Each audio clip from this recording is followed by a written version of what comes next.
after over 300,000 miles, 12 dozen breakdowns, nervous, one too many midnights, and a bunch of broken laws later, I have come out of the rain and into this rest area, caught 22 miles between you and me.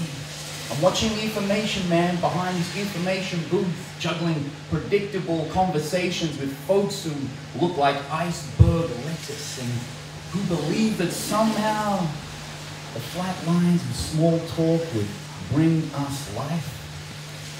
I want them to leap like a big deal orchestra removing itself from the stringed section so I can fiddle with fate and make music.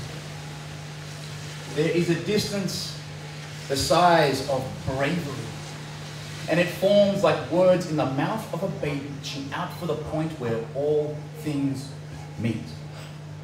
On one end of this space stands the information man, who I imagine holds down his second job as church bartender behind locked doors leading to a battle tower us sinners will never be allowed to see. On the other end of this space, I am standing like shoe polish on an overstocked shelf, just hoping that one day someone could pick me to make things better. And this is not a showdown or a shootout. We are not facing off, but I can feel the rumble between dusk and dawn as if the chance to come clean with myself will be outlawed unless I relax. I have heard that if you pull a bent breath in the second hole of a harmonica tuned to the key of Georgia as a train rolls by on the tail end of dusk, there is a good chance you will finally know what it means to rest. I have not yet rested. It takes a long time to make love with someone who hates themselves. And it feels like I have been standing here for exactly that long. When at last the rain outside has dropped off. The rain outside dropped off and taken everyone in this rest area with it, except for me and the information man. If we were created in God's image, then when God was a child, he smashed fire ants with his fingertips and he avoided some tough questions. There are ways around being the go-to person, even for ourselves, but tonight we will get the answer, and you know what I'm talking about. The answer. Emphasis on answer. So I'm putting my best foot forward as I take the kind of deep breath that gives me away as someone who deals with anxiety in odd numbers every other odd minute in between it. The info guy's eyes are juggling and shift back and forth like mopping floors, and I sweat in battles against myself. If you've never been rocked back by the presence of purpose, this poem is too soon for you.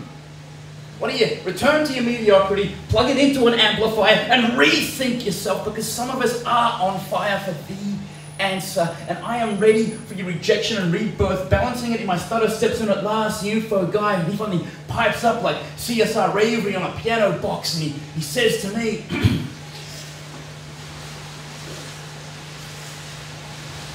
I can see you look at the answers in the same way I can tell when Kenny Rogers is out of aces. So for a taste of your whiskey, I'll give you some advice. I'm just fucking with you, man. You're not allowed alcohol in here. This is a rest area.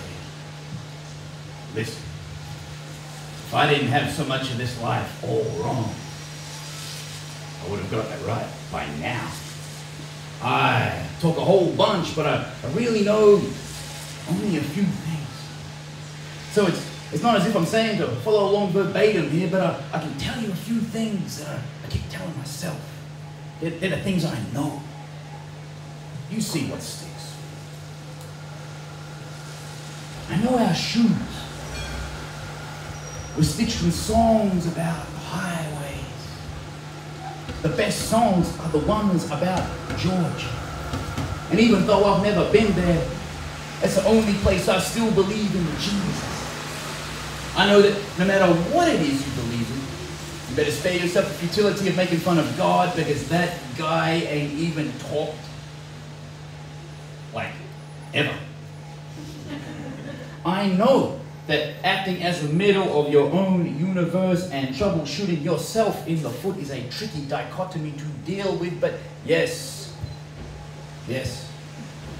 you are the center of the universe. If you weren't, you wouldn't be. So, as the middle of space and everything in it, it is your job to know that emptiness is empty.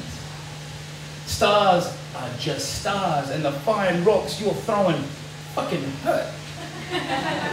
So please, stop inviting walls into wide open spaces. I know that everything is out there. That's why they've called it everything. I know there are times you will lay your head to rest and have a moment of clarity formed in a perfect order of words. But you will fall asleep instead of handing that down on paper. And when you wake up, you'll have forgotten the idea completely. You'll miss it like a front tooth. But at least you know how to recognize those moments of brilliance. And that's why even at your worst, you are fucking incredible.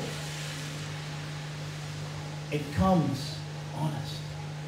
So return to yourself, even if you're already there. Because no matter how hard you try, where you go or what you do, the only person you are ever going to get to be, and I know it, is you.